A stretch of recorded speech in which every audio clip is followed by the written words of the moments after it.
Top 5 tips to score good marks in social science. Social science अपने आप में एक कॉम्प्रिहेंसिव सब्जेक्ट है जिसमें आपको हिस्ट्री, ज्योग्राफी, सिविक्स और इकोनॉमिक्स जैसे कॉन्सेप्ट को अच्छे से कवर करना जरूरी होता है। और एक यही रीजन है कि बच्चा लॉन्ग टर्म में चीजों को अच्छे से नहीं समझ पाता और आगे चल के उसे प्रॉब्लम फेस करनी पड़ती है। रिमेंबर, जब भी आप सोशल साइंस जैसे सब्जेक्ट को कवर करो तो इन चीजों का अच्छे से ध्यान रखो। Number 1, B familiar with theory. देखिए, पूरा का पूरा सब्जेक्ट आपका थ्योरी बेस्ड है, तो आपको हर एक लेसन की जो थ्योरी है वो अच्छे से पता होना जरूरी है। और इसमें आपकी कैसे हेल्प हो सकती है, आप हर एक लेसन का फ्लो चार्ट बना सकते हो, क्योंकि फ्लो चार्ट क्विक रिकैप के लिए काफी हद तक काम आता है। Second, highlight the important element. देखिए, हिस्ट्री जैसे सब्जेक्ट के अंदर जब बच्चा डेट्स में कंफ्यूज होता है, उसके कंटेंट में कंफ्यूज होता है, बच्चा पढ़ रहा है रशियन रेवोल्यूशन, एग्जाम में लिख के आ रहा है फ्रेंच रेवोल्यूशन के बारे में, तो ये जो मिक्सड अप होता है इसको थोड़ा सा क्लियर करने के लिए आपको हाईलाइट करना पड़ेगा कुछ इंपॉर्टेंट एलिमेंट्स के बारे में, ताकि आगे चल के कोई गलती की गुंजाइश ना हो सके। नंबर 3,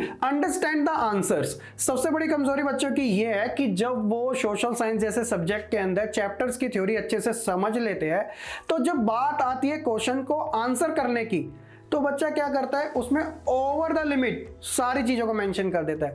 लेकिन आपको स्पेसिफिक रहना जरूरी है। आपसे जितना पूछा जाए उतना ही कहीं आपको ख्याल रखना है, और साथ ही कॉन्सेप्ट को समझने के लिए आपके माइंड में थ्योरी का होना जरूरी है। फिर वही चीज होती है कि आपने हाफ पढ़ा और हाफ ही वहां पे मेंशन कर दिया, जो इतना रिलायबल नहीं माने जाता। Fourth, rely on interesting study material. देखिए, एनसीईआरटी जो बुक होती है वो आपके लिए सबसे बेस्ट मानी जाती है, लेकिन बच्चों को थोड़ी बहुत प्रॉब्लम ये होती है कि उसकी जो लैंग्वेज है वो थोड़ी स्टैंडर्ड होती है, और ऊपर से बच्चों को चाहिए होते हैं क्वेश्चन आंसर, तो क्वेश्चन आंसर वहां पे तो मिलते नहीं है, लेकिन सारा थ्योरी होता है। तो ऐसे में एनसीईआरटी आपके कंटेंट को समझने में तो हेल्प करती है, नो डाउट, लेकिन इसके अलावा बच्चों को एक रेफरेंस बुक की भी जरूरत होती है। तो बच्चों, आपको टेंशन लेने की जरूरत नहीं है। ओसवाल गुरुकुल की जो रेफरेंस बुक है आप डिस्क्रिप्शन में भी चेकआउट कर सकते हो, जो कि इजी पैटर्न के ऊपर बेस्ड है और लेटेस्ट सिलेबस आपका यहां पे मेंशन किया जाता है। Last but not the least, do not ignore maps and diagram. History और ज्योग्राफी ऐसे सब्जेक्ट है जिसके अंदर आपको मैप्स देखने को मिलते हैं। अब बच्चा क्या करता है कि जिसको थ्योरी नहीं पता होती उसके लिए मैप काफी प्रॉब्लम देने लग जाते हैं। जैसे फॉर एग्जांपल पूछा गया है कि फर्स्ट वर्ल्ड वॉर के अंदर जो सेंट्रल पावर्स थी वो कौन सी कंट्रीज थी, जो कि मैप में ऑलरेडी मेंशन है। अब जब बच्चे ने फर्स्ट वर्ल्ड वॉर को पढ़ा ही नहीं है कि उसके अंदर सेंट्रल पावर के अंदर जर्मनी, ऑस्ट्रिया ऐसी कंट्री इंक्लूड थी, तो वो कहां से उन चीजों का आंसर लिख पाएगा। तो इसलिए बच्चा थ्योरी प्लस मैप इसलिए आपको हेल्प करते हैं। और लास्ट मेरी साइड से बच्चों की, अगर आप सोशल साइंस जैसे सब्जेक्ट को और ज्यादा स्ट्रॉन्ग करना चाहते हो, तो ऑलरेडी सभी को पता है कि जो PYQ यानी कि प्रीवियस ईयर क्वेश्चन पेपर जो होते हैं वो आपके लिए सब्सटेंशियल माने जाते हैं, काफी इंपॉर्टेंट होते हैं।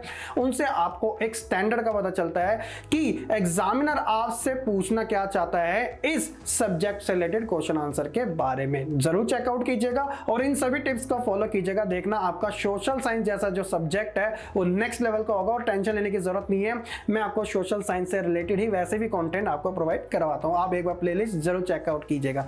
सो होप सो कि आपको ये जानकारी काफी अच्छी लगी होगी। कमेंट सेक्शन में जरूर बताइएगा, और ऐसे ही इंफॉर्मेटिव वीडियो के लिए चैनल को सब्सक्राइब करना बिल्कुल ना भूलेगा। मिलते हैं फिर अपनी नेक्स्ट वीडियो में, तब तक के लिए खुश रहे, पढ़ते रहे और ऐसे ही आगे बढ़ते रहे।